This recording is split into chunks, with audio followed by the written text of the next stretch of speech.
Papa, la maison est enfin vendue, s'exclame Bruno en entrant dans le salon, un large sourire aux lèvres. Mon cœur s'arrête.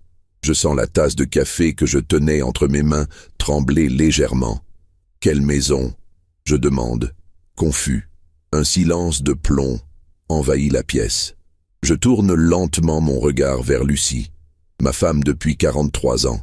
Elle est là, pétrifiée, le visage blême comme si elle venait de voir un fantôme. Ses yeux évitent les miens, fixant obstinément le sol. « Lucie ?» Ma voix résonne étrangement calme malgré la tempête qui commence à gronder en moi. De quelle maison parle-t-il? Elle reste silencieuse, ses mains crispées sur son tablier. C'est alors que je comprends. Notre maison. Notre chez-nous depuis 30 ans. La maison où nous avons élevé nos enfants, célébré des anniversaires, pleuré des départs, accueilli des naissances. Notre refuge. Bruno regarde sa mère, puis moi, réalisant soudain son erreur. Je pensais que tu étais au courant, papa, balbutie-t-il. Dehors, je murmure à mon fils. Dehors. Je crie cette fois, ma voix brisée par la rage et la trahison. Bruno recule, choqué. Il n'a jamais entendu son père, l'homme calme et posé, hurler ainsi. Il quitte la maison sans un mot. Je me tourne vers Lucie, mais elle est déjà partie, s'enfuyant dans notre chambre. J'entends le claquement de la porte et le déclic de la serrure. Mais avant de vous raconter comment nous en sommes arrivés là, comment ma propre famille a vendu notre maison dans mon dos, comment tout ce que j'ai construit s'est effondré en quelques secondes, abonnez-vous à cette chaîne et dites-moi dans les commentaires si vous avez déjà été trahi par un proche. Tout a commencé 3 mois plus tôt. Je m'appelle Jérôme Durand, j'ai 74 ans et jusqu'à récemment, je pensais connaître ma vie par cœur. Une vie simple, bien rangée, construite autour de quelques certitudes. Ce matin-là, je me suis réveillé comme tous les jours depuis ma retraite, à 6h30 précise. L'habitude d'une vie de travail en tant que contremaître dans une usine textile. 43 ans à me lever à la même heure, même le week-end. Le corps n'oublie pas. Notre maison était située à Villefranche-sur-Saône, une petite ville tranquille, à une 30aine de kilomètres de Lyon. Un pavillon modeste mais confortable, avec un jardin où j'avais planté moi-même chaque fleur, chaque arbuste. Le cerisier au fond du jardin avait été planté le jour de la naissance de Bruno, notre fils unique. Il était maintenant aussi grand et fort que lui. « Lucie, tu as bien dormi ?» demandai-je en enfilant ma robe de chambre. Pas de réponse. Le lit était vide, les draps froids. Je regardais l'heure à nouveau, surpris. En 43 ans de mariage, c'était toujours moi qui me levais le premier. Je trouvais Lucie dans la cuisine, déjà habillée, une tasse de thé à la main. Elle semblait absorbée dans ses pensées, le regard fixé sur la fenêtre qui donnait sur le jardin. « Bonjour ma chérie », dis-je en déposant un baiser sur sa joue. « Tu es matinale aujourd'hui. » Elle sursauta légèrement, comme si ma présence la ramenait brutalement à la réalité. « Oh, Jérôme !» Oui, je n'arrivais plus à dormir. Son sourire était tendu, forcé. Je la connaissais par cœur. Quelque chose n'allait pas. « Tu es inquiète ?» demandai-je en me servant une tasse de café. « Non, non, tout va bien. » Elle se leva brusquement. « Je vais prendre ma douche. » Je la regardais s'éloigner, perplexe. Lucie avait toujours été un livre ouvert pour moi. Du moins, c'est ce que je croyais. Plus tard dans la matinée, alors que je m'affairais dans le jardin, je remarquai quelque chose d'inhabituel. Une voiture inconnue se gara devant notre maison. Un homme en costume en sortit, une mallette à la main. Il consulta son téléphone, puis s'approcha de notre portail. « Bonjour, vous êtes Monsieur Durand ?» lança-t-il avec un sourire commercial. « Oui, c'est moi, » répondis-je méfiant. « Parfait, je suis Martin Girard, de l'agence immobilière Prestige Habitat. Je viens pour l'avis. »« Monsieur Girard !» La voix de Lucie nous interrompit. Elle avait surgi de la maison et s'avançait vers nous d'un pas rapide. « Je croyais que nous avions rendez-vous à 11h. » L'homme consulta sa montre, confus. « C'est bien ce que j'ai noté, Madame Durand. Il est 11h05. » Je regardais Lucie, puis l'agent immobilier, essayant de comprendre ce qui se passait. « Lucie ?» Pourquoi un agent immobilier vient à la maison? Elle évita mon regard, ses mains tordant nerveusement son foulard. Jérôme, j'ai juste demandé une estimation, par curiosité. Une estimation de quoi? De la maison. Je sentis mon cœur se serrer. Notre maison? Mais pourquoi? Excusez-moi, intervint l'agent, visiblement mal à l'aise. Je comprends qu'il y a un malentendu. Je peux repasser plus tard si vous préférez. Non, dit fermement Lucie. Nous allons faire cette visite comme prévu. Mon mari n'était simplement pas au courant de l'heure. Pas au courant de l'heure? Répétai-je incrédule. Je n'étais pas au courant du tout. Lucie, qu'est-ce qui te prend? Jérôme, s'il te plaît, murmura-t-elle en se penchant vers moi. Nous en parlerons plus tard. Ne fais pas une scène. Ne pas faire une scène. Dans mon propre jardin, face à un inconnu venu estimer ma maison. Mais je me tue. 43 ans de mariage m'avaient appris à choisir mes batailles. Et celle-ci, je sentais qu'elle serait importante. Je restais donc là, silencieux, suivant cet étranger qui arpentait notre maison, prenait des notes, des photos, mesurait des pièces. Il parlait de potentiel, de marché porteur, de plus-value possible. Des mots qui me donnaient la nausée. Lucie, elle, semblait transformée.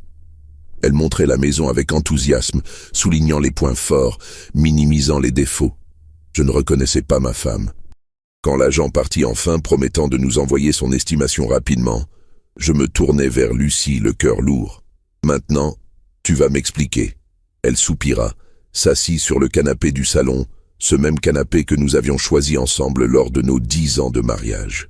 Jérôme, il faut être réaliste. Cette maison est devenue trop grande pour nous. Trop grande? C'est notre maison, Lucie, celle où nous avons tout vécu. Justement, nous y avons vécu. Mais maintenant, regarde-nous. Nous vieillissons, Jérôme. L'escalier devient difficile pour tes genoux. Le jardin demande trop d'entretien. Et puis quoi? Demandai-je, sentant qu'elle gardait l'essentiel pour la fin. Et puis Bruno a besoin d'argent pour son entreprise. Si nous vendons, nous pouvons prendre un appartement plus petit, plus pratique et l'aider à démarrer. Alors c'était ça.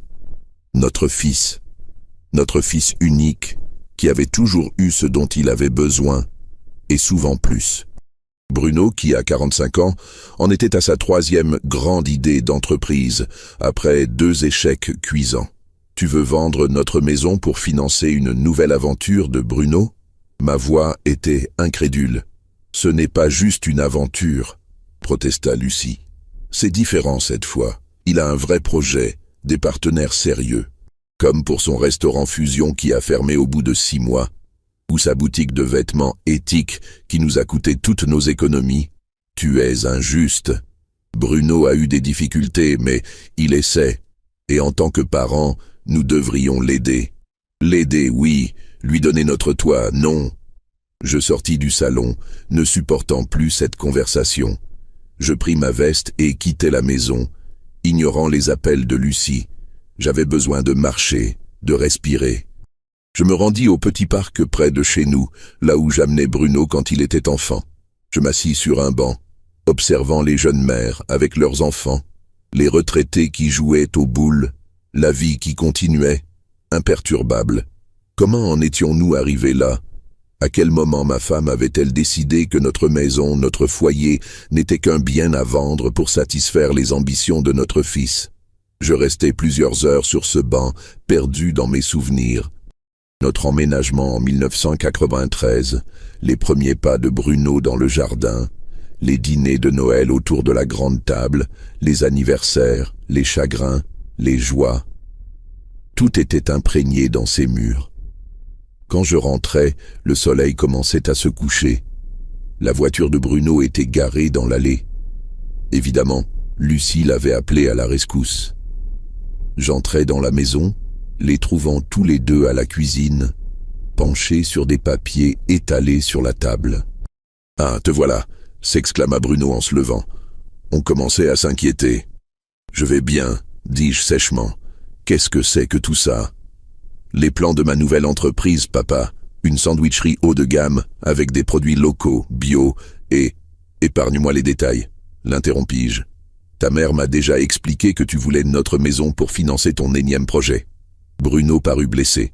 Ce n'est pas votre maison que je veux, c'est juste que vous n'en avez plus besoin, logiquement.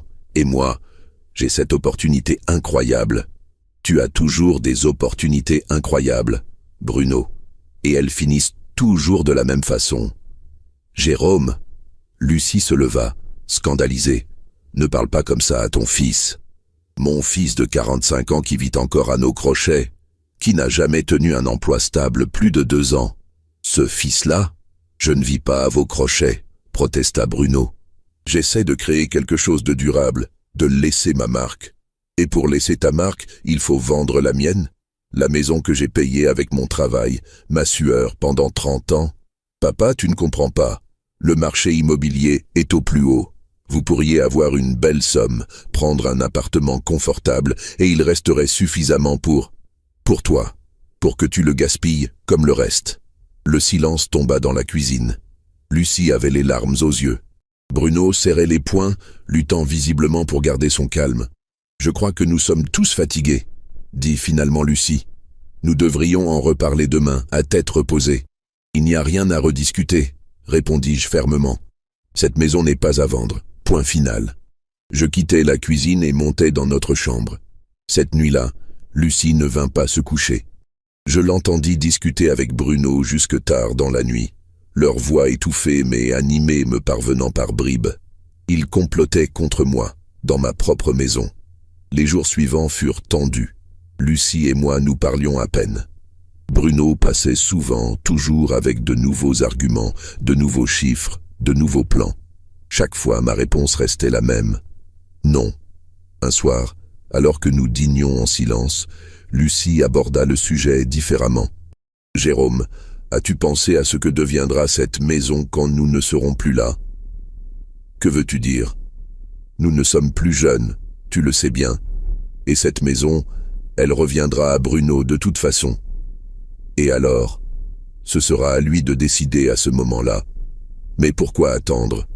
Pourquoi ne pas l'aider maintenant, quand il en a besoin, quand nous pouvons voir le fruit de notre aide ? Parce que c'est notre maison, Lucie. Nous l'avons choisie, payée, entretenue. Elle fait partie de nous. Une maison n'est qu'une maison, Jérôme. Ce sont les gens qui y vivent qui comptent. Et si ces gens ne respectent pas ce qu'elle représente ? Lucie ne répondit pas, mais son regard en disait long. Pour elle, j'étais déraisonnable, égoïste peut-être. Pour moi, elle et Bruno étaient aveuglés par un rêve irréaliste, prêts à sacrifier notre stabilité pour une chimère. La situation s'envenima quand, 2 semaines plus tard, je découvris une lettre d'une autre agence immobilière proposant une estimation gratuite. Lucie continuait donc ses démarches, malgré mon refus catégorique. Ce soir-là, notre dispute fut plus violente que jamais. « Tu me trahis, Lucie, tu agis dans mon dos. Je cherche des solutions pour notre avenir, pour l'avenir de notre fils. Notre avenir est ici, dans cette maison, pas dans un minuscule appartement pour que Bruno puisse jouer à l'entrepreneur avec notre argent. Tu es si borné, si fermé, tu refuses de voir que les choses changent. Ce qui a changé, c'est toi. Tu n'es plus la femme que j'ai épousée. » Ces mots, je les regrettais aussitôt. Le visage de Lucie se décomposa, comme si je l'avais giflée. « Non, je ne suis plus cette femme, » dit-elle d'une voix tremblante. « Cette femme aurait fait n'importe quoi pour te plaire, pour correspondre à ton image de l'épouse parfaite. Mais j'ai vieilli, j'ai grandi, j'ai compris des choses. Et l'une d'elles, c'est que cette maison nous emprisonne dans le passé. » Elle quitta la pièce, me laissant avec mes remords et ma colère. Les jours passèrent, tendus, glacials. Nous vivions comme des étrangers sous le même toit. Bruno venait régulièrement, parlant à sa mère, m'évitant. Je les entendais parfois chuchoter, s'arrêtant brusquement quand j'entrais dans une pièce. Un matin, en prenant mon courrier, je découvris une lettre de la banque m'informant d'un rendez-vous pour finaliser les démarches de votre prêt relais. Un prêt relais ? Je n'avais jamais demandé de prêt relais. Je confrontai Lucie immédiatement. Qu'est-ce que c'est que cette histoire de prêt relais ? Elle pâlit, mais se reprit rapidement. C'est pour l'appartement. Quel appartement? Celui que j'ai visité, au cas où nous vendrions la maison. Je sentis le sang quitter mon visage. Tu as visité un appartement? Sans moi? Et tu as fait une offre? Une pré-réservation, c'est tout. Pour ne pas le perdre si tu changeais d'avis. Si je changeais d'avis, ma voix montait dangereusement. Tu crois vraiment que je vais changer d'avis? Après tout ça? Après toutes ces manipulations? Ce ne sont pas des manipulations, c'est de la prévoyance. Jérôme, sois raisonnable. Cette maison est trop grande, trop chère à entretenir. L'appartement est parfait. Premier étage, ascenseur, petite terrasse près des commerces. Je me fiche de ton appartement. Je ne quitterai pas ma maison. Je sortis en claquant la porte, incapable de supporter cette conversation une minute de plus. Ce soir-là, quand je rentrais, la voiture de Bruno était là, ainsi qu'une autre que je ne connaissais pas. En entrant, je trouvais Lucie, Bruno et un homme en costume assis dans notre salon. « Bonsoir, Jérôme », dit Lucie d'une voix étrangement calme. « Je te présente Maître Lefebvre, notre notaire. »« Notre notaire », répétai-je incrédule. « Depuis quand avons-nous un notaire ?»« Monsieur Durand, » commença l'homme. « Votre épouse m'a contacté pour discuter de la vente de votre bien immobilier et... »« Stop !» l'interrompis-je. « Il n'y a aucune vente. Cette maison n'est pas à vendre. » Le notaire regarda Lucie, confus. « Madame Durand m'avait pourtant assuré que... » « Ma femme vous a mal informé, dis-je fermement. Maintenant, si vous voulez bien nous excuser, nous avons des affaires familiales à régler. » L'homme se leva, embarrassé, ramassant ses papiers. « Bien sûr, je comprends. Je vous laisse ma carte si jamais. » Je la pris et la déchirai sous ses yeux. Il n'y aura pas de si jamais. Une fois le notaire parti, je me tournai vers Lucie et Bruno, tremblant de colère. « Comment osez-vous, dans ma propre maison ?»« Papa, calme-toi, » tenta Bruno. « Nous voulions juste préparer le terrain pour que tout soit plus simple quand... » « Quand quoi? Quand j'aurais miraculeusement changé d'avis? Ou quand vous auriez trouvé un moyen de me forcer la main? »« Personne ne veut te forcer, » protesta Lucie. « Mais tu es si têtu, si inflexible. »« Inflexible? Parce que je refuse de vendre ma maison pour financer les lubies de notre fils. »« Ce ne sont pas des lubies, » s'écria Bruno. « C'est mon avenir. »« Ton avenir? À 45 ans, ton avenir devrait être déjà bien entamé. Au lieu de ça, tu viens quémander l'argent de tes parents, encore et encore. Je ne quémande rien. C'est un investissement, un partenariat. » « Un partenariat? » Je ris amèrement. « Qu'est-ce que tu apportes exactement dans ce partenariat? Tes échecs passés? Tes dettes? »« Jérôme, ça suffit, » intervint Lucie. « Tu vas trop loin. »« Non, c'est vous qui êtes allés trop loin. Tous les deux. » En conspirant dans mon dos, en trahissant ma confiance. Je me dirigeais vers la porte d'entrée. « Où vas-tu » demanda Lucie inquiète. « Prendre l'air. Ne m'attendez pas pour dîner. » Je passais la soirée à marcher sans but, ressassant ma colère, ma déception. Comment ma femme, la personne que j'aimais le plus au monde, pouvait-elle me faire ça? Comment notre fils, que nous avions tant chéri, pouvait-il être si égoïste? Quand je rentrais tard dans la nuit, la maison était silencieuse. Bruno était parti. Lucie dormait, ou feignait de dormir, dans notre lit. Je m'installai sur le canapé, incapable de partager notre couche ce soir-là. Le lendemain matin, Lucie m'évita. Le surlendemain aussi. Nous vivions comme des fantômes, hantant la même maison sans jamais nous croiser vraiment. Puis un jour, en rentrant des courses, je remarquai un panneau à vendre planté dans notre jardin. C'était la goutte d'eau. J'arrachai le panneau, le brisai en deux et entrai dans la maison en trombe. « Lucie !» Elle apparut dans l'encadrement de la cuisine, blême mais déterminée. « Qu'est-ce que c'est que ça ?» hurlai-je en brandissant les morceaux du panneau. « Tu as mis notre maison en vente, sans mon accord ? Jérôme, je... Réponds-moi, as-tu signé un mandat de vente? As-tu fait ça ?» Elle se redressa, retrouvant une assurance que je ne lui connaissais pas. « Oui, j'ai signé, parce que c'est aussi ma maison, Jérôme. » Nous sommes mariés sous le régime de la communauté. J'ai autant de droits que toi sur cette maison. Le sol sembla se dérober sous mes pieds. Je m'appuyais contre le mur pour ne pas tomber. Tu ne peux pas faire ça. Tu ne peux pas vendre sans mon accord. Légalement, si. Le notaire me l'a confirmé. Je peux vendre ma part. Et je l'ai fait. Ta part. Balbutiai-je, incrédule. Tu as vendu ta part de notre maison. Elle hocha la tête. L'acheteur est prêt à négocier avec toi pour ta part. C'est une offre très généreuse, Jérôme. Nous pourrions prendre cet appartement dont je t'ai parlé, aider Bruno, et il nous resterait encore de quoi vivre confortablement pendant des années. Je la regardais, ne reconnaissant plus la femme qui se tenait devant moi, ma Lucie, douce, compréhensive, loyale, transformée en cette étrangère froide et calculatrice. « Qui ?» demandai-je, la voix brisée. « Qui a acheté ta part ?» Elle détourna le regard. « Ce n'est pas important. »« Qui ?» insistai-je. « Une société d'investissement immobilier. Ils sont spécialisés dans ce genre de situation. » « Quel genre ?»« Le genre où une femme trahit son mari de 43 ans. » Elle tressaillit, mais ne céda pas.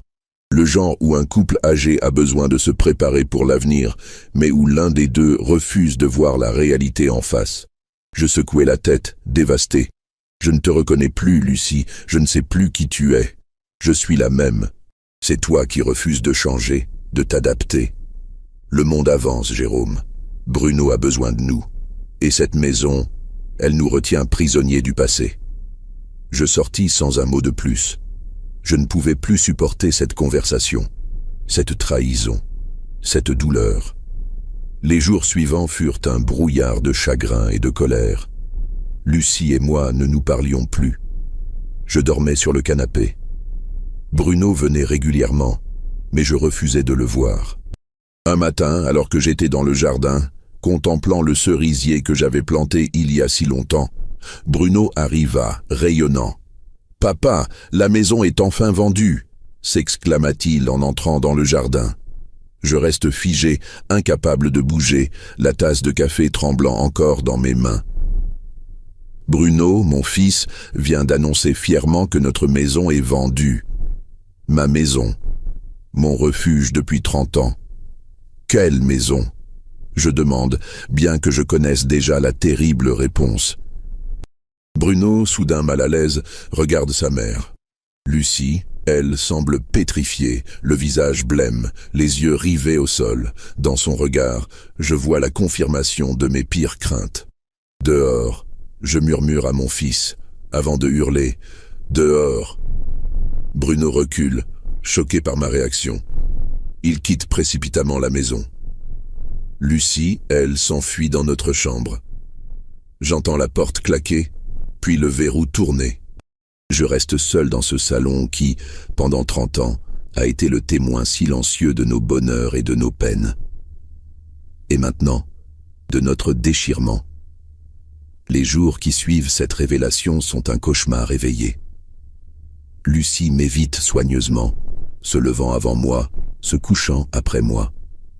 Lorsque nous nous croisons inévitablement, nos regards se fuient, nos corps se contournent comme deux aimants de même polarité. Bruno, quant à lui, multiplie les appels téléphoniques à sa mère, mais ne revient pas à la maison. Il sait qu'il n'est plus le bienvenu ici, pas après ce qu'il a fait. Un matin, alors que je m'apprête à sortir pour ma promenade quotidienne au parc, mon seul moment de paix ces derniers jours, je trouve une enveloppe sur la table de l'entrée. Mon nom y est écrit de la main de Lucie. Je l'ouvre, le cœur battant. Jérôme, je sais que tu ne veux pas me parler, et je comprends ta colère. Mais il faut que tu saches certaines choses. La maison est effectivement vendue. Le compromis a été signé hier. La vente définitive aura lieu dans 3 mois. L'acheteur est prêt à te laisser le temps de t'organiser, mais le déménagement est inévitable. J'ai pris cette décision non pas pour te blesser, mais parce que je crois sincèrement que c'est ce qu'il y a de mieux pour nous, pour notre avenir, pour celui de Bruno. Je serai chez ma sœur Marguerite pour quelques jours. Quand tu seras prêt à parler calmement, appelle-moi. Lucie. Je froisse la lettre, submergé par une rage que je n'ai jamais connue en 43 ans de mariage. Le compromis a été signé. Le déménagement est inévitable. Comment a-t-elle pu? Comment a-t-elle osé? Au lieu d'aller au parc, je me dirige vers l'étude de Maître Lefebvre, le notaire que j'avais rencontré brièvement chez nous. Il me reçoit avec un embarras visible. « Monsieur Durand, je suis désolé pour cette situation délicate. Est-ce que ma femme a vraiment signé un compromis de vente pour notre maison ?» Je demande sans préambule. Il se racle la gorge, mal à l'aise. En effet, Madame Durand a signé hier, en tant que copropriétaire. L'acheteur est la société Horizon Immobilier. Et elle peut faire ça, sans mon consentement? C'est compliqué, Monsieur Durand. Votre épouse a effectivement le droit de vendre sa part de la propriété. C'est un bien commun, acquis pendant votre mariage. Légalement, elle possède 50% de cette maison. Et moi, qu'en est-il de mes 50%? Eh bien, vous avez plusieurs options, explique-t-il en ajustant ses lunettes. Vous pouvez accepter la vente et recevoir votre part du prix. Vous pouvez également contester la vente en justice, mais je dois vous avertir que ces procédures sont longues, coûteuses, et l'issue n'est pas garantie. Je le fixe, incrédule. Donc ma femme peut, du jour au lendemain, décider de vendre la maison que j'ai payée avec mon travail pendant 30 ans et je n'ai rien à dire. La loi considère que vous avez tous deux contribué au patrimoine conjugal, indépendamment de qui a physiquement payé les traites, répond-il avec la froideur clinique du juriste. Je comprends votre frustration, mais légalement, je me fiche de la légalité. Je m'exclame, frappant du poing sur son bureau. C'est une question de principe, de respect, de vie commune. Le notaire me regarde avec une pitié à peine voilée. Monsieur Durand, peut-être devriez-vous consulter un avocat pour explorer toutes vos options, ou mieux encore, essayer de discuter avec votre épouse pour trouver un compromis. Un compromis. Comme si on pouvait trouver un compromis quand il s'agit de votre foyer, de votre vie, de votre histoire. Je quitte l'étude, encore plus dévasté qu'à mon arrivée. Dans la rue, je marche sans but, comme un automate. Les gens me croisent, m'évitent. Certains me regardent avec curiosité. Je dois avoir l'air d'un fou, un vieil homme perdu, parlant tout seul. Mes pas me mènent inconsciemment jusqu'à la maison de Marguerite, la sœur de Lucie. Je me retrouve devant sa porte sans vraiment savoir comment j'y suis arrivé. Marguerite m'ouvre, visiblement surprise. « Jérôme, je ne t'attendais pas. Lucie est là? » « Oui, mais… » Elle hésite. Elle ne veut pas te voir pour le moment. Elle est très affectée par toute cette situation. Elle est affectée. Je sens ma voix monter dangereusement. Et moi, comment crois-tu que je me sens après avoir découvert que ma femme et mon fils ont vendu notre maison dans mon dos? Jérôme, calme-toi, dit Marguerite en baissant la voix. Les voisins vont t'entendre, entre nous allons discuter. Je la suis à l'intérieur, la colère bouillonnant toujours en moi. Marguerite me conduit au salon, où je m'effondre dans un fauteuil, soudain épuisé par le poids de cette trahison. « Où est Lucie ?» je demande, la voix rauque. Elle se repose dans la chambre d'amis. Ces derniers jours ont été éprouvants pour elle aussi. « Marguerite, tu ne comprends pas, elle a vendu notre maison, sans mon accord. Comment a-t-elle pu me faire ça ?» Marguerite s'assied en face de moi, son visage reflétant un mélange de compassion et de fermeté. « Jérôme, je sais que c'est dur à entendre, mais Lucie m'a tout raconté.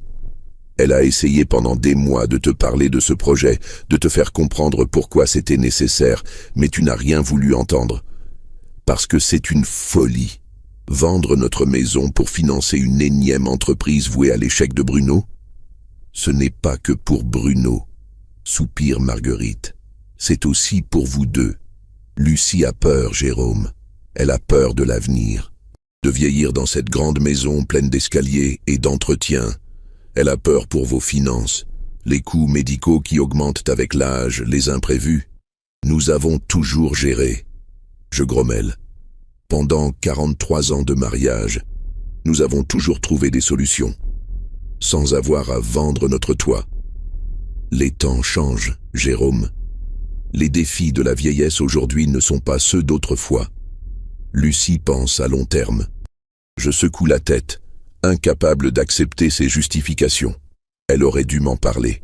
Vraiment m'en parler, pas juste mentionner vaguement l'idée avant de passer à l'acte derrière mon dos. Elle a essayé, insiste Marguerite. Mais tu te braquais immédiatement. Tu refusais même d'envisager la possibilité. Parce que c'est ma maison. C'est aussi la sienne, et c'est votre avenir à tous les deux qui est en jeu. Je me lève, incapable de supporter cette conversation plus longtemps. Je veux lui parler, maintenant. Marguerite hésite, puis acquiesce. Je vais voir si elle est d'accord. Elle disparaît dans le couloir, me laissant seul avec mes pensées tumultueuses. Quelques minutes plus tard, elle revient, suivie de Lucie. Ma femme a changé en quelques jours.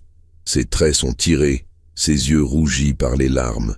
Elle se tient devant moi, droite mais fragile, comme une brindille prête à se briser sous le poids de la tempête. « Jérôme », dit-elle simplement. « Pourquoi, Lucie ?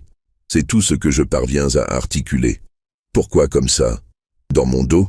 Elle s'assied lentement sur le canapé, ses mains se tordant nerveusement sur ses genoux. « Parce que tu ne m'écoutais pas. Tu n'as jamais vraiment écouté quand je te parlais de mes inquiétudes pour l'avenir, de mes peurs, de mes rêves aussi. Tes rêves. Ton rêve était de nous voir vivre dans un minuscule appartement plutôt que dans notre maison. Mon rêve était de vieillir sereinement, sans avoir à m'inquiéter constamment de comment nous allions joindre les deux bouts. D'aider notre fils à réussir enfin dans sa vie, de voyager un peu tant que nous le pouvons encore. La maison, ce n'est qu'un bâtiment, Jérôme. Un bâtiment. Je sens ma voix se briser. C'est notre vie, Lucie. Chaque pierre, chaque planche raconte notre histoire. Notre histoire n'est pas dans les murs, répond-elle doucement. Elle est en nous, dans nos souvenirs, dans notre amour. Ça, personne ne peut nous le prendre. Je la regarde, incapable de comprendre comment nous pouvons voir les choses de façon si différente après toutes ces années ensemble. Et Bruno, je demande finalement, quel rôle a-t-il joué dans tout ça ? Lucie soupire. Bruno nous a présenté cette opportunité pour son entreprise. Une vraie chance cette fois, avec des investisseurs sérieux. Il avait juste besoin d'un capital de départ. Comme les 2 dernières fois. Cette fois, c'est différent. Il a un plan solide, des partenaires fiables. J'ai tout vérifié, Jérôme. Je ne me serais pas lancé là-dedans à la légère. Alors tu as décidé, sans moi, pour nous deux. J'ai essayé de te convaincre, pendant des mois, mais tu refusais même d'en discuter. Discuter de vendre notre maison, la maison que j'ai retapée de mes mains, où nous avons élevé notre fils, où nous avons ri, pleuré, vécu. Oui, dit-elle fermement, parce que parfois, il faut savoir lâcher prise pour avancer.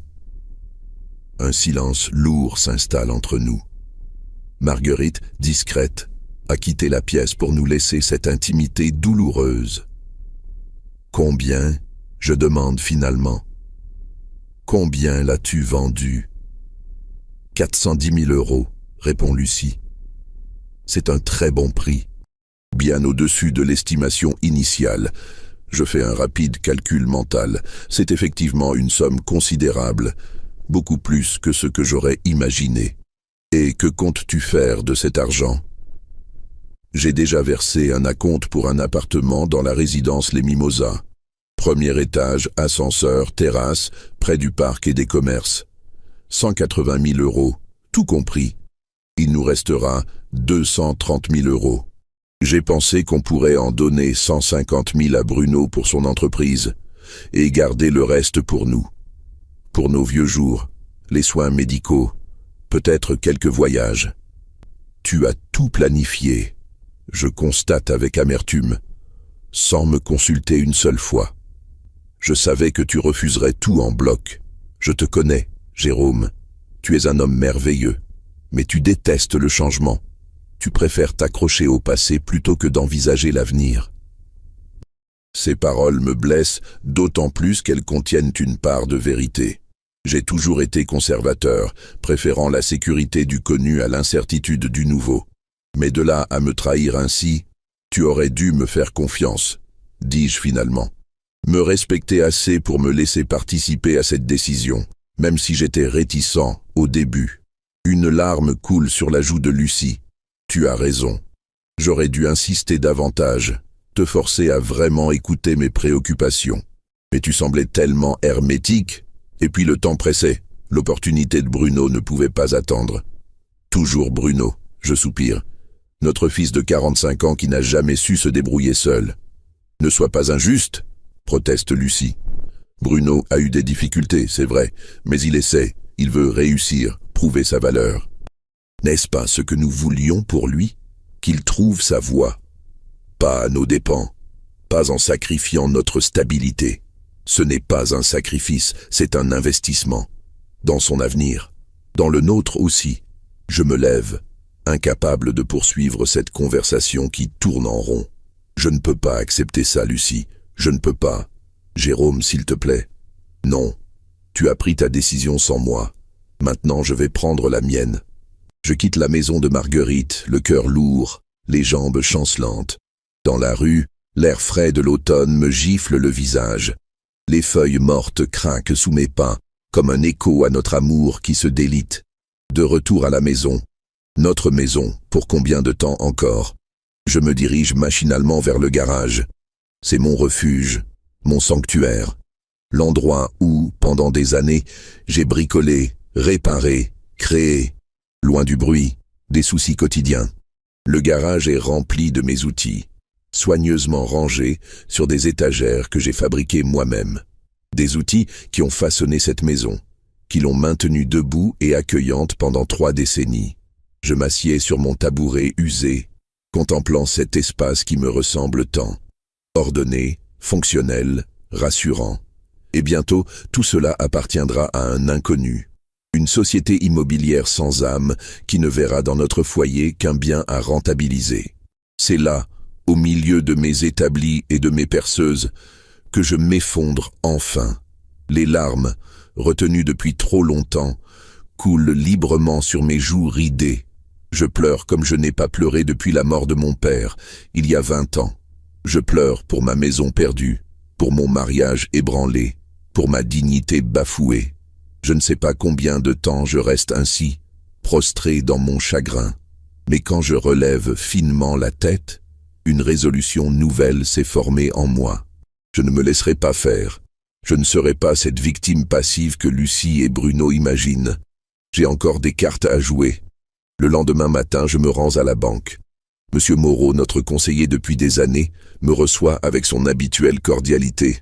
« Monsieur Durand, quel plaisir de vous voir. En quoi puis-je vous aider aujourd'hui? J'aimerais connaître l'état exact de nos comptes, les miens et ceux que je partage avec ma femme. » Il semble surpris par ma demande directe, mais s'exécute, tapant sur son clavier avec une efficacité professionnelle. « Alors, vous avez votre compte courant joint avec Madame Durand, avec un solde actuel de 3 427 €. Votre livret d'épargne personnelle avec 18 532 €. Et bien sûr, l'assurance vie que vous avez souscrite il y a 15 ans, arrivée à maturité l'année dernière, d'un montant de 45 000 €. Cette assurance vie est à mon nom uniquement, n'est-ce pas? Tout à fait. C'est un contrat individuel dont vous êtes le seul bénéficiaire. Je réfléchis un instant. J'aimerais retirer la totalité de cette assurance vie. Aujourd'hui, Monsieur Moreau lève les sourcils, surpris. C'est une somme importante, Monsieur Durand. Puis-je vous demander à quoi elle est destinée? Peut-être pourrions-nous envisager un placement plus avantageux? Non, j'ai besoin de cet argent en liquide. C'est personnel. Il me regarde avec une curiosité polie, mais n'insiste pas. Très bien, je vais préparer les documents nécessaires. 1 heure plus tard, je quitte la banque avec une enveloppe contenant un chèque de 45 000 €. Ce n'est pas une fortune, mais c'est un début. Un moyen de reprendre un peu de contrôle sur ma vie. Ma prochaine étape me conduit chez Maître Lambert, un avocat recommandé par un ancien collègue de l'usine. Contrairement au notaire obséquieux de Lucie, Maître Lambert m'écoute attentivement, sans jugement ni condescendance. « Votre situation est délicate, Monsieur Durand, conclut-il après mon exposé. Votre épouse a effectivement le droit de vendre sa part de la propriété, mais cela ne signifie pas que vous êtes sans recours. Quelles sont mes options ? Eh bien, vous pourriez contester la vente en argumentant qu'elle nuit gravement à vos intérêts. Vous pourriez également négocier directement avec l'acheteur pour racheter la part de votre femme. Ou encore, proposer une alternative à votre épouse qui satisferait ses besoins financiers sans nécessiter la vente de la maison. Je réfléchis à ces possibilités.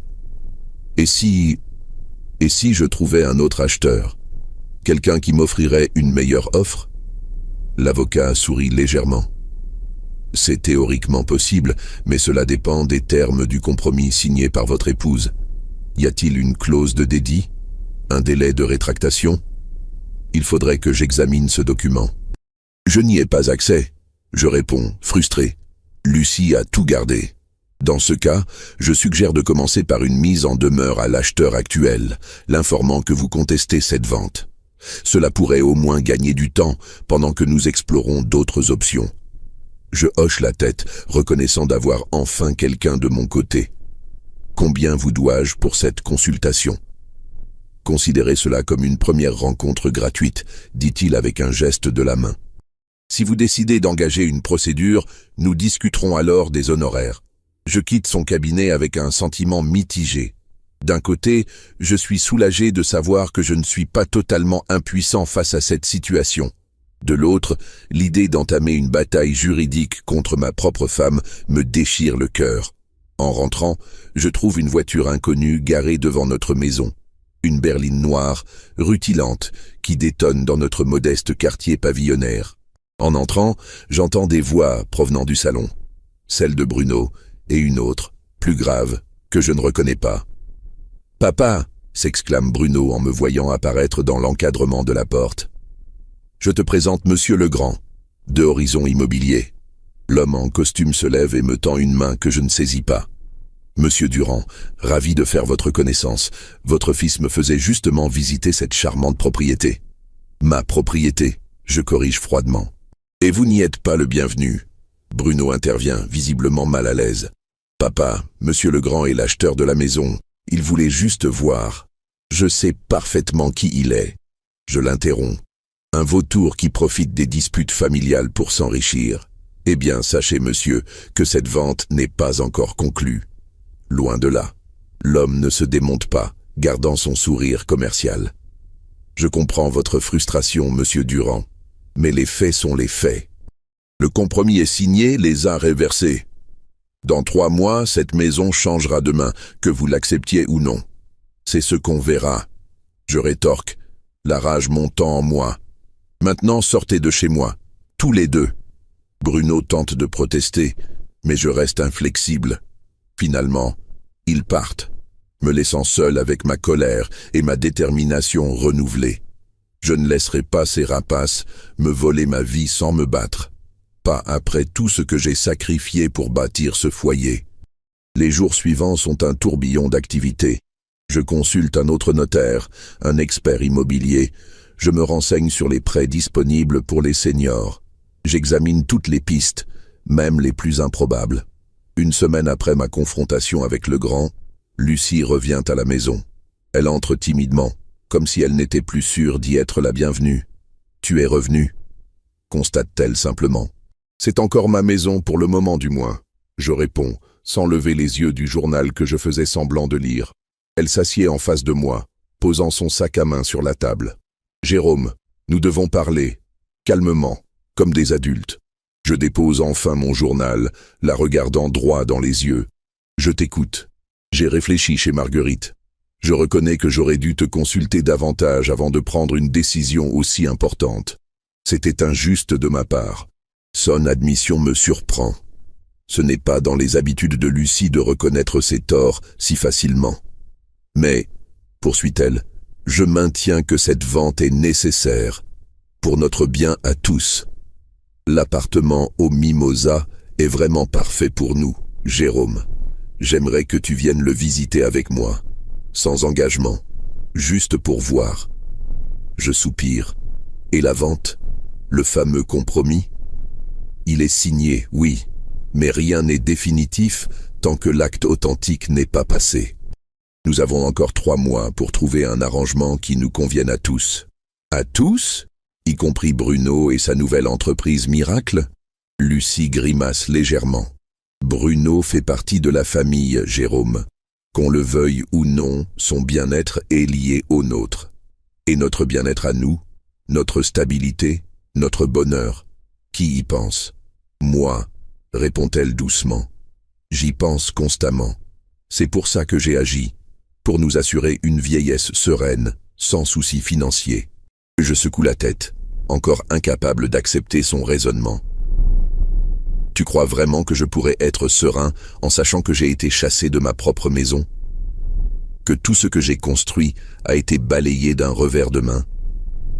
Ce n'est pas ce que j'ai fait, Jérôme. Je n'ai pas balayé notre vie d'un revers de main. J'ai pris une décision difficile pour nous protéger tous les deux. Sans me consulter. Parce que tu refusais d'en parler. Tu te braquais dès que j'abordais le sujet. Nous voilà de retour au point de départ, tournant en rond dans nos accusations mutuelles.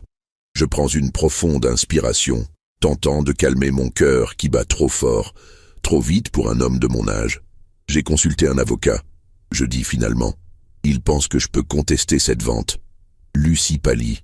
J'irai jusqu'à m'attaquer en justice, après 43 ans de mariage. Je ferai tout pour sauver notre maison, Lucie. Tout. Un silence lourd s'installe entre nous.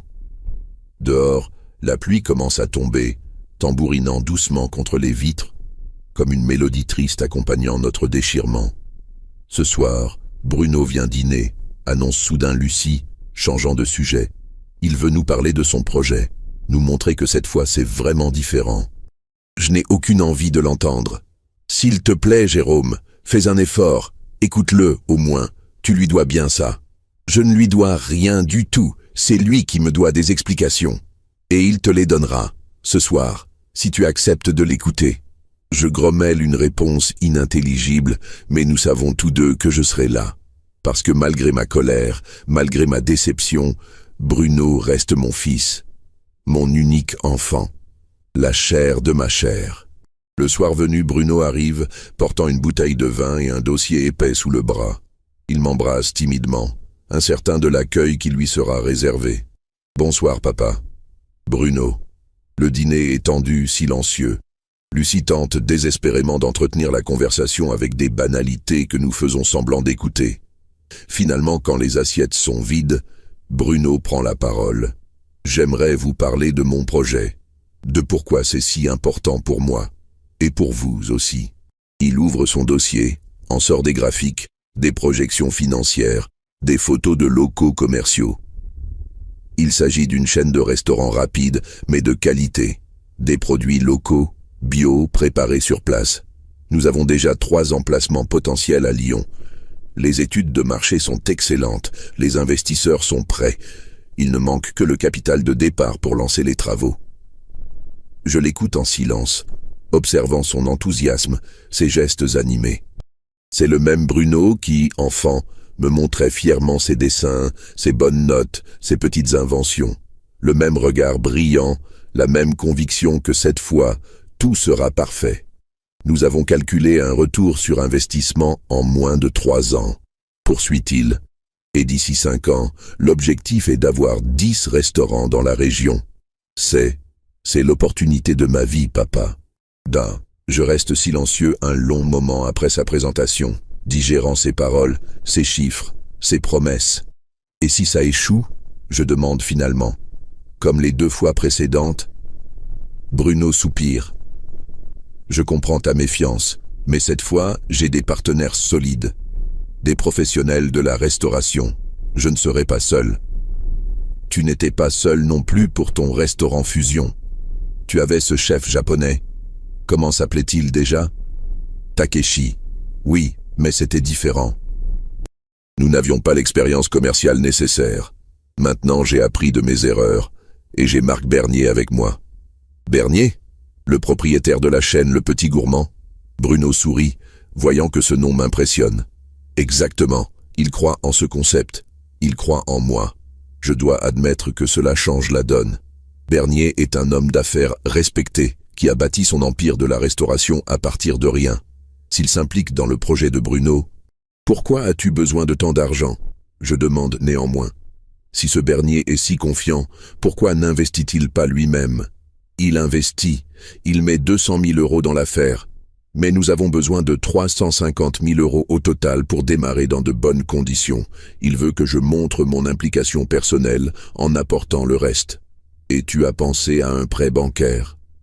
Bruno et Lucie échangent un regard. J'ai essayé, répond mon fils, mais avec mes antécédents, les banques sont réticentes, malgré la caution de Bernier.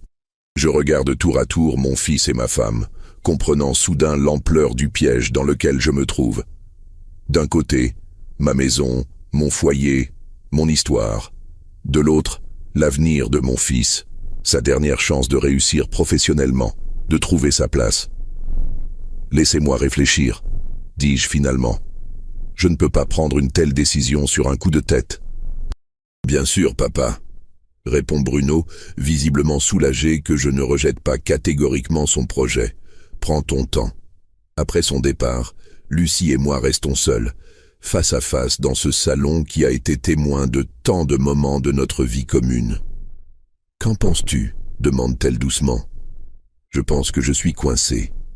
Si je m'oppose à cette vente, je passe pour le père égoïste qui sacrifie l'avenir de son fils pour ses propres sentiments. Si j'accepte, je perds ma maison, et peut-être bien plus encore. Lucie s'approche, pose sa main sur la mienne. C'est le premier contact physique entre nous depuis des jours. Ce n'est pas une question d'égoïsme, Jérôme, c'est une question de priorité, de ce qui compte vraiment pour nous, à ce stade de notre vie. Et qu'est-ce qui compte pour toi, Lucie? Qu'est-ce qui est plus important que la maison où nous avons vécu toute notre vie adulte? L'avenir, répond-elle simplement. L'avenir de notre fils, notre propre avenir aussi, la sécurité, la tranquillité d'esprit, la certitude que nous pourrons faire face à ce qui nous attend, sans être un fardeau l'un pour l'autre ou pour Bruno. Ces paroles me touchent plus que je ne voudrais l'admettre, car au fond, malgré ma colère, malgré ma douleur, je sais qu'elle a en partie raison. Notre maison est devenue un fardeau à bien des égards. Les escaliers sont de plus en plus difficiles pour mes genoux vieillissants. Le jardin que j'adorais entretenir devient une corvée épuisante sous le soleil d'été. Les factures de chauffage, d'électricité, les taxes foncières, tout s'accumule, grugeant notre modeste retraite mois après mois. J'ai besoin de temps, dis-je finalement, pour y réfléchir, pour faire mon deuil peut-être. Lucie acquiesce, compréhensive. Bien sûr, prends le temps qu'il te faut. Cette nuit-là, je dors mal. Des cauchemars peuplés de déménageurs sans visage, de murs qui s'effondrent, de souvenirs qui s'effacent, comme des photos jaunies par le temps. Au petit matin, épuisé mais résolu, je prends ma décision. « Bruno ?» dis-je dans le téléphone. « C'est papa. Il faut qu'on parle. J'ai peut-être une solution. »« Bruno ?» dis-je dans le téléphone. « C'est papa. Il faut qu'on parle. J'ai peut-être une solution. » 2 heures plus tard, nous sommes tous les trois réunis dans la cuisine, autour de la vieille table en chêne que j'avais restaurée moi-même il y a 15 ans. Lucie nous a préparé du café, comme si cette réunion n'était qu'une discussion familiale ordinaire, et non pas un sommet qui décidera de notre avenir à tous. Voilà ma proposition. Je commence, la gorge sèche malgré le café. J'accepte de vendre la maison. Lucie et Bruno échangent un regard surpris, presque méfiant. Mais, je poursuis, levant un doigt pour marquer ma condition. J'ai quelques exigences non négociables. Nous t'écoutons, papa, dit Bruno, soudain très attentif. Premièrement, je veux rencontrer ce Marc Bernier, seul à seul. Je veux l'entendre me parler de ce projet, de ses perspectives réelles, de pourquoi il croit en toi. Bruno acquiesce. C'est tout à fait possible. Marc sera ravi de te rencontrer. Deuxièmement, je veux visiter cet appartement au Mimosa dont ta mère ne cesse de vanter les mérites. Si je dois quitter ma maison, ce sera pour un endroit qui me plaît aussi, pas seulement à elle. Bien sûr, intervient Lucie, visiblement soulagée par ma relative ouverture d'esprit. Nous pouvons y aller dès aujourd'hui si tu veux. Troisièmement, Je continue, ignorant son empressement. Je veux que Bruno s'engage, par écrit, à nous verser une rente mensuelle de 500 € à partir du moment où son entreprise sera rentable. Considère ça comme un remboursement partiel de notre investissement. Le visage de mon fils se crispe légèrement. Papa, ce n'est pas nécessaire. Vous serez actionnaire, vous toucherez des dividendes si... Non, je l'interromps fermement. Pas de si, pas de conditionnalité. Une rente fixe, garantie. Si ton affaire marche aussi bien que tu le prétends, 500 € par mois ne devraient pas poser problème. Bruno hésite, puis hoche la tête. D'accord, je m'y engage. Quatrièmement, je veux garder certains éléments de la maison. Des choses qui ont une valeur sentimentale pour moi. Le cerisier que j'ai planté à ta naissance, je veux pouvoir le déraciner et le replanter ailleurs. Mais Jérôme, intervient Lucie, un arbre de cette taille, ce n'est pas possible de... Je trouverai un moyen, je la coupe. J'ai aussi l'établi de mon père dans le garage, les portes en chêne massif du salon que j'ai sculpté et d'autres choses encore. Ce sont des éléments non négociables. Bruno et Lucie échangent un nouveau regard, puis acquiescent ensemble. Cinquièmement, et c'est le plus important, je prends une profonde inspiration. Je veux que vous reconnaissiez tous les deux que cette façon de procéder dans mon dos était inacceptable. Je veux des excuses, sincères, et la promesse que plus jamais, pour aucune décision importante, je ne serai mis devant le fait accompli. Un silence lourd s'installe dans la cuisine. Bruno baisse les yeux, visiblement mal à l'aise. Lucie, elle, me regarde droit dans les yeux, les siens humides de larmes contenues. « Tu as raison, Jérôme », dit-elle finalement. « Ce que j'ai fait était injuste et irrespectueux. Après 43 ans de mariage, tu méritais mieux. Je suis désolé, vraiment désolé. » Sa voix se brise sur les derniers mots, et pour la première fois depuis des semaines, je sens la sincérité dans ses paroles. Bruno se racle la gorge. « Moi aussi, papa. Je te présente mes excuses. J'aurais dû insister pour que maman t'en parle clairement. J'ai été égoïste. Je ne pensais qu'à mon projet, pas à ce que cette maison représentait pour toi. » Je hoche la tête, acceptant leurs excuses sans un mot. Le pardon viendra plus tard, peut-être. Pour l'instant, je me contente d'un armistice fragile. « Alors nous sommes d'accord ?» Je demande finalement. « Nous sommes d'accord », confirme Lucie, posant sa main sur la mienne. Bruno se lève, visiblement soulagé. Je vais appeler Marc immédiatement pour organiser une rencontre. Et Monsieur Legrand aussi, pour lui parler des modifications au compromis. Pas si vite, je l'arrête. D'abord, je veux rencontrer Bernier. Ensuite, je visiterai l'appartement. Ce n'est qu'après que nous parlerons à ce Legrand. Je veux être sûr avant de m'engager. Bien sûr, papa, acquiesce Bruno, réprimant son impatience. Tout se fera selon tes conditions. Après son départ, je reste seul avec Lucie dans la cuisine. Le silence entre nous n'est plus aussi lourd qu'auparavant, mais une distance persiste, comme un mince voile de glace qui mettrait du temps à fondre complètement. « Pourquoi ce revirement ?» demande finalement Lucie. « Hier encore, tu étais catégorique. » Je soupire, cherchant les mots justes. J'ai réfléchi à ce que tu as dit sur l'avenir, sur nos priorités à ce stade de notre vie. Et aussi à mes propres craintes. Tes craintes?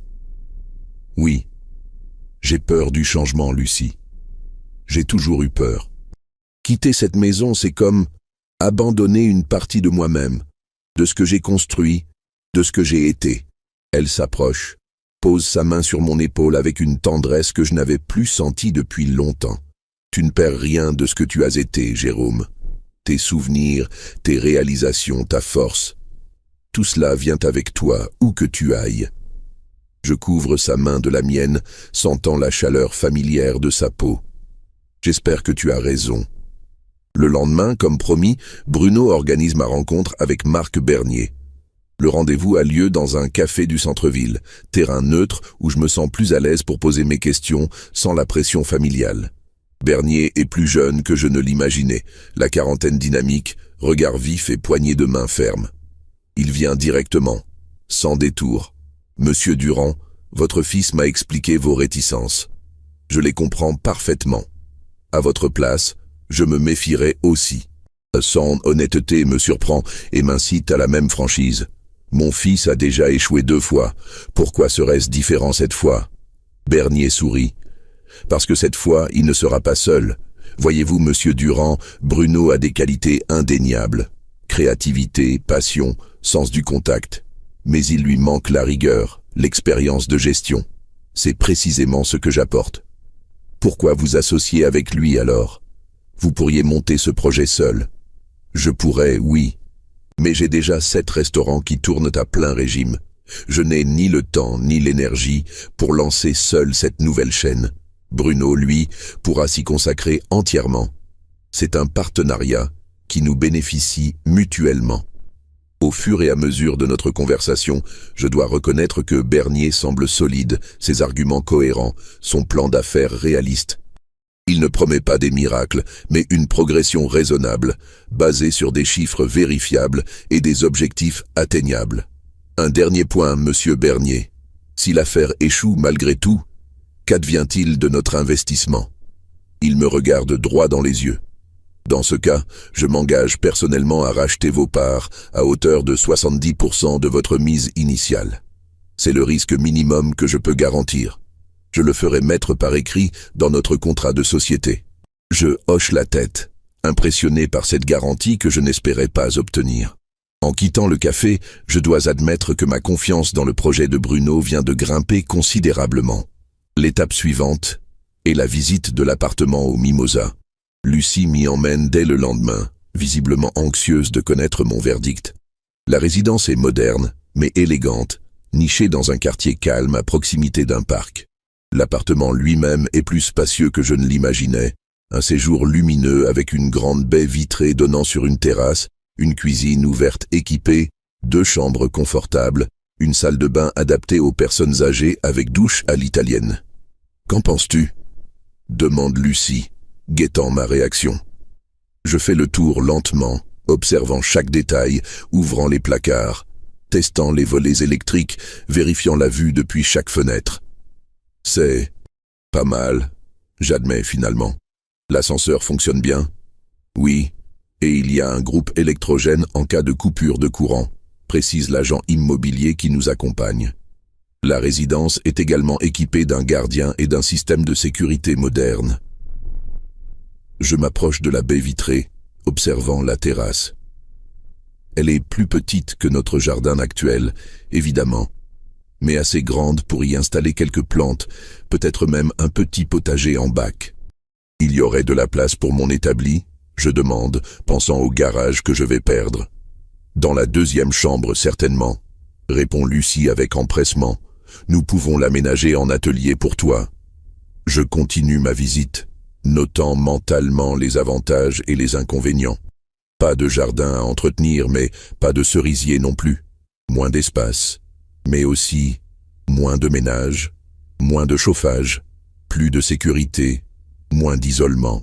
Le parc est à 3 minutes à pied, ajoute l'agent, avec des bancs ombragés, des allées pour se promener, même un terrain de pétanque. Ce détail me fait sourire malgré moi. Je n'ai jamais joué à la pétanque de ma vie, mais peut-être est-il temps d'apprendre. Et les commerces, je demande. Tout est accessible à pied, répond Lucie avant même que l'agent puisse ouvrir la bouche. Boulangerie, pharmacie, petit supermarché, il y a même un marché le jeudi matin sur la place. Je vois à quel point elle a étudié la question, à quel point elle veut me convaincre. Et je dois admettre que ses arguments tiennent la route. Cet endroit serait plus pratique pour nos vieux jours, plus adapté à nos besoins futurs. Combien? Je demande finalement à l'agent. 180 000 €, charge de copropriété incluse pour la première année, répond-il. Je calcule rapidement.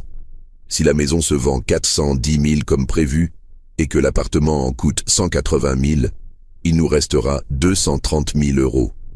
Moins les 150 000 pour l'entreprise de Bruno, cela nous laisse 80 000 € de côté. Plus ma petite assurance vie de 45 000 € que j'ai gardée secrète, nous aurons un matelas confortable pour les années à venir. Je vais y réfléchir, dis-je finalement. Sur le chemin du retour, Lucie garde le silence, me laissant digérer mes impressions. Ce n'est qu'une fois à la maison qu'elle me demande, doucement, « Alors, tu en penses quoi, vraiment ?» Je m'assieds dans mon fauteuil préféré, celui qui a épousé la forme de mon corps au fil des années. C'est un bel endroit, je concède. Différent mais agréable. Je pourrais m'y faire, je crois.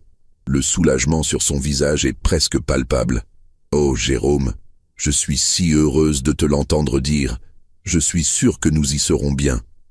Et avec l'argent qui nous restera, nous pourrons même voyager un peu, comme nous en avions rêvé autrefois. Tu te souviens ? Cette croisière en Méditerranée dont nous parlions, n'allons pas trop vite. Je la tempère. J'ai dit que je pourrais m'y faire, pas que j'étais enthousiaste. Et il reste encore des détails à régler avec Monsieur Legrand. Bien sûr, acquiesce-t-elle vivement. Nous ferons tout à ton rythme. Le lendemain, Bruno organise une rencontre avec Legrand à la maison. L'homme arrive avec une mallette pleine de documents, l'air confiant et un peu trop à l'aise à mon goût. Monsieur Durand, votre fils m'a informé que vous étiez finalement disposé à envisager cette vente de manière plus collaborative. Son ton condescendant m'irrite immédiatement, mais je me contiens. J'ai quelques conditions non négociables. Je vous écoute, dit-il en sortant un carnet de notes. Je lui expose mes exigences une à une. Le droit d'emporter certains éléments de la maison, y compris le cerisier. Un délai supplémentaire de 2 mois pour le déménagement après la vente définitive. La garantie que l'acheteur final, si ce n'est pas sa société qui garde la propriété, sera informé de l'histoire de cette maison, de ce qu'elle représente pour nous. Legrand prend des notes, le visage impassible. Le cerisier pourrait poser problème. C'est un élément valorisant pour la propriété. C'est pourtant ma condition principale. J'insiste. Cet arbre a été planté le jour de la naissance de mon fils. Il vient avec moi, où il n'y a pas de vente.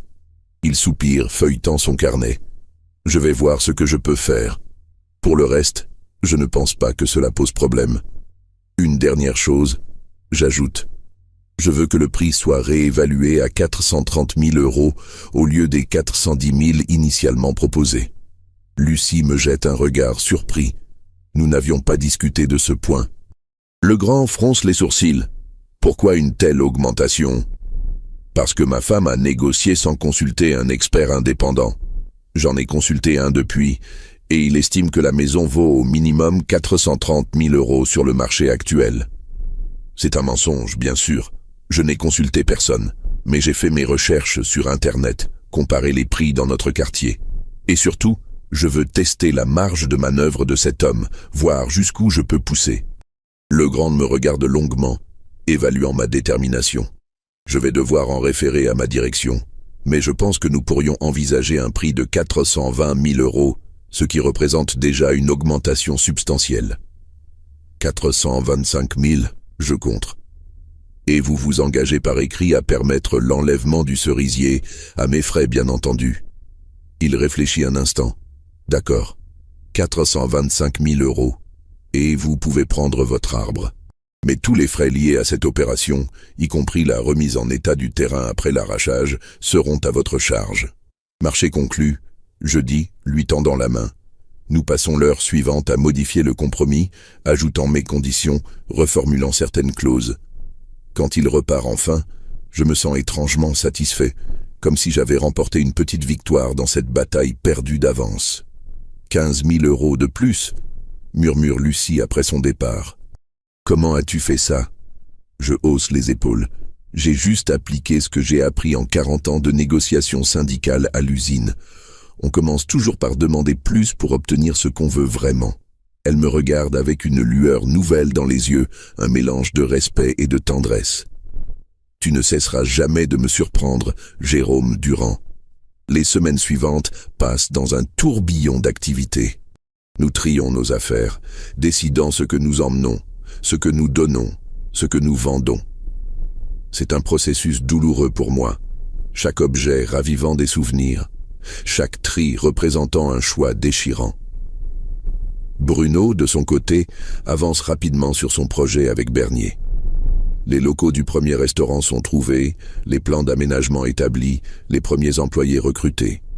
Je dois admettre, à contre-cœur, que tout semble bien plus professionnel que ces tentatives précédentes. Un après-midi, alors que je suis dans le garage à trier mes outils, Lucie me rejoint, un petit carton à la main. « Regarde ce que j'ai retrouvé dans le grenier », dit-elle en me tendant une vieille boîte à chaussures. Je l'ouvre, intrigué. À l'intérieur, des dizaines de photos jaunies par le temps. Notre jeunesse capturée sur papier glacé. Lucie et moi à 20 ans, insouciants et amoureux. Notre mariage, simple mais joyeux.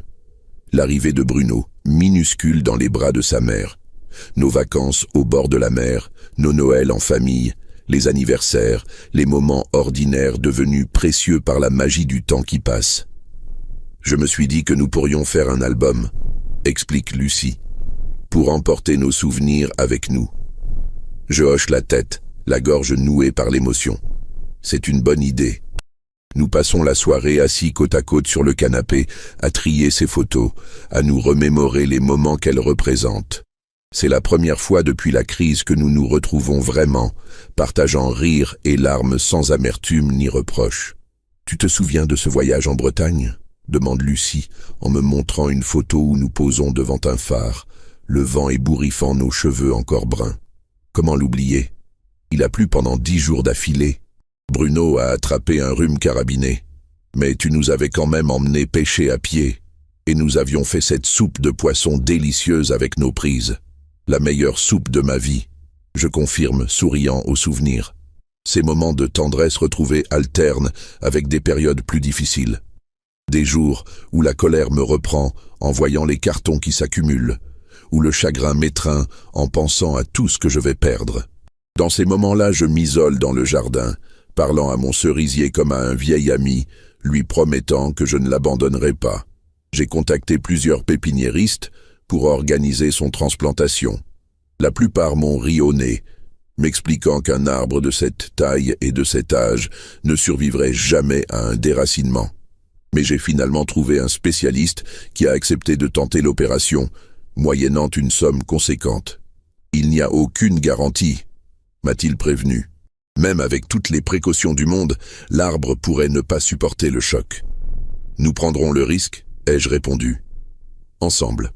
Le jour de la signature définitive arrive plus vite que je ne l'aurais souhaité. Nous nous retrouvons tous dans l'étude de Maître Lefebvre, Lucie et moi, Bruno, le grand et un couple que je n'ai jamais rencontré, les futurs propriétaires de notre maison. Ils sont jeunes, la trentaine à peine, avec 2 petites filles qui attendent sagement dans la salle d'attente. En les voyant, je ressens un étrange mélange de mélancolie et d'apaisement. Cette maison, qui a vu grandir une famille, en accueillera bientôt une nouvelle. La vie continue dans ces murs qui ont été témoins de tant d'amour, de joie et de peine. « Monsieur et Madame Durand, » commence le notaire, « êtes-vous prêts à procéder à la signature ?» Je regarde une dernière fois les documents étalés devant moi. 425 000 €, comme convenu. Tous mes droits sur ce bien que j'ai tant aimé, réduits à quelques lignes de texte juridique et un chèque bancaire. Oui, je réponds finalement. Nous sommes prêts. La plume gratte le papier. Une signature, puis une autre. Des initiales au bas de chaque page. Et voilà, c'est fait. Notre maison ne nous appartient plus. Dans la voiture qui nous ramène, une dernière fois, chez nous, Lucie prend ma main. « Tu vas bien ?» demande-t-elle doucement. « Je survivrai », je réponds, serrant ses doigts dans les miens. Les 2 mois suivants passent dans un brouillard d'activités frénétiques. Le déménagement s'organise, les meubles qui ne trouveront pas leur place dans l'appartement sont vendus ou donnés. Bruno passe régulièrement, nous tenant informés de l'avancée de son projet, nous montrant des photos des travaux, nous présentant ses premiers employés. Le grand jour arrive enfin pour le cerisier. Une équipe de jardiniers spécialisés vient avec tout un équipement. Une pelleteuse miniature, des sangles, un énorme pot spécialement conçu pour l'occasion. L'opération dure toute une journée, délicate et précise. Quand l'arbre est finalement extrait du sol, ses racines soigneusement préservées dans une motte de terre, je retiens mon souffle. Et maintenant, je demande au chef d'équipe. Maintenant, On le transporte jusqu'à votre nouvel emplacement. Vous avez dit que c'était une résidence avec un jardin commun? Oui, j'ai obtenu l'autorisation du syndic pour le planter dans un coin tranquille, près de notre terrasse. Puis nous suivons le camion qui transporte précautionneusement mon cerisier jusqu'au mimosa. Là, une nouvelle opération délicate commence pour le replanter, l'arroser abondamment, le stabiliser avec des haubans. Voilà, dit finalement le jardinier. Le reste dépend de lui maintenant. Et un peu de chance.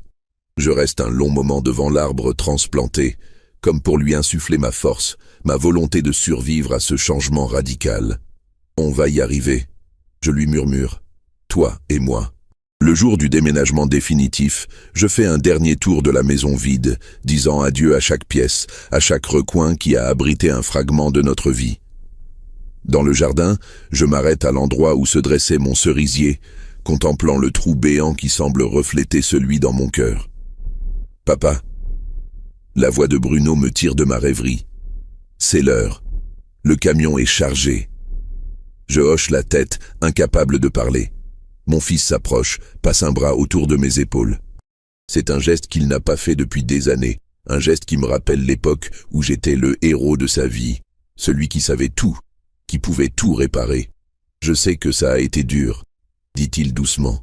Je sais que tu as fait ça en grande partie pour moi. Je ne l'oublierai jamais, papa.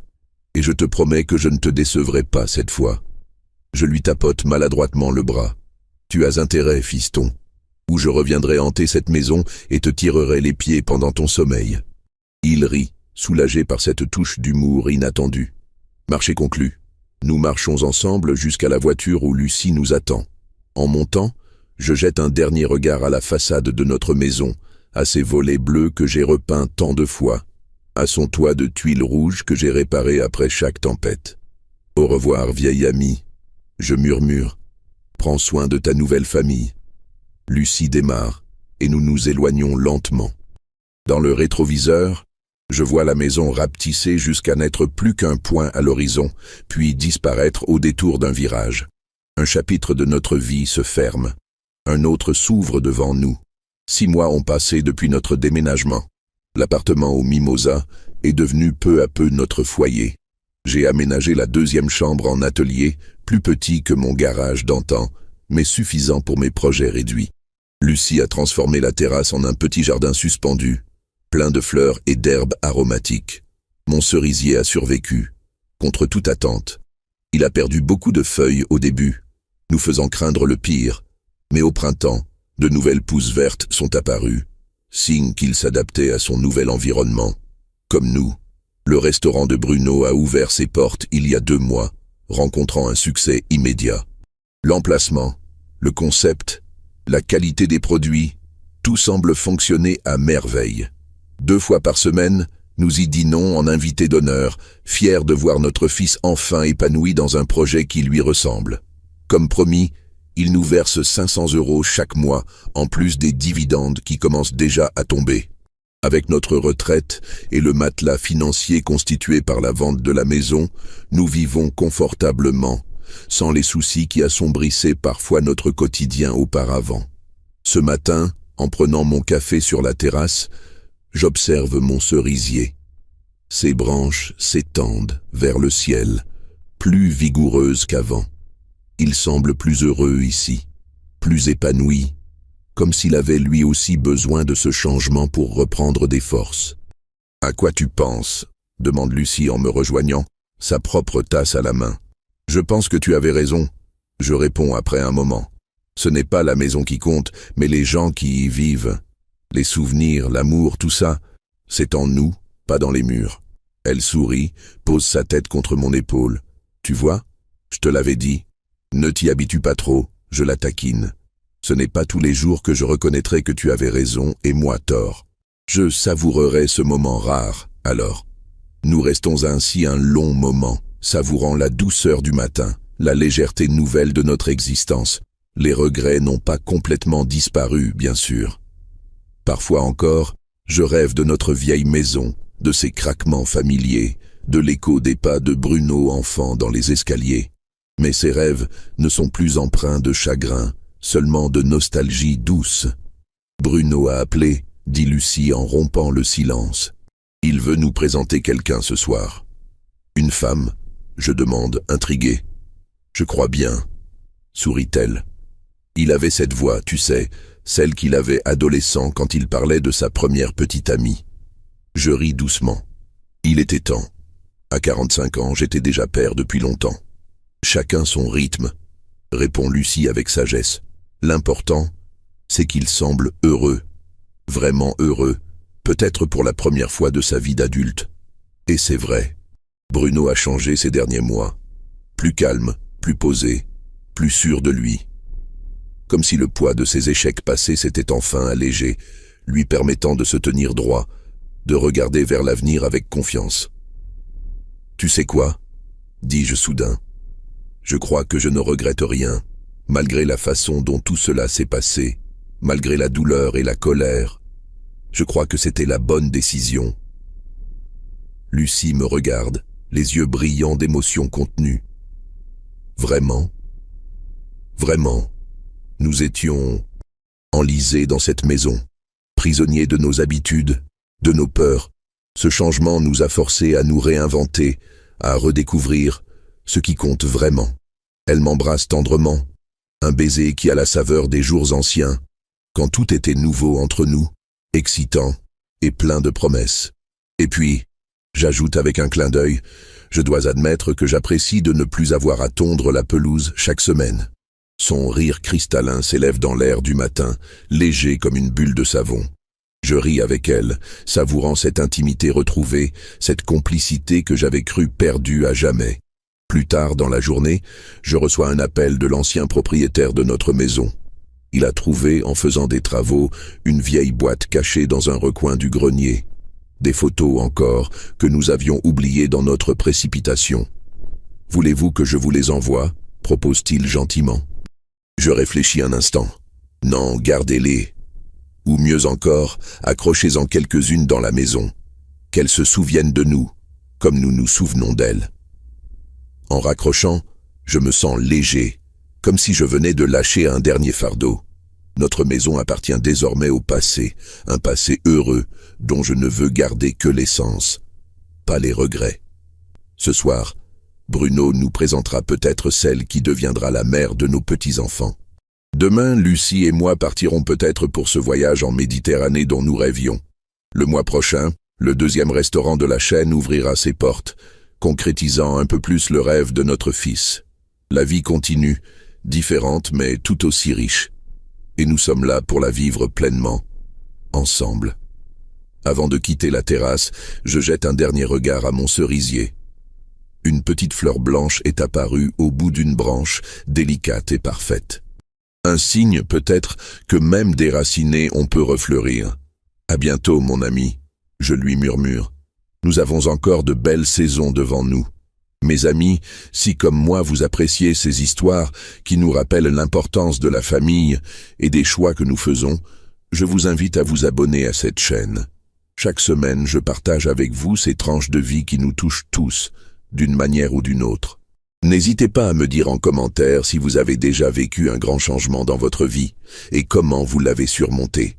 Vos expériences m'inspirent et nous enrichissent tous. Merci du fond du cœur pour votre écoute et votre soutien. À très bientôt pour une nouvelle histoire.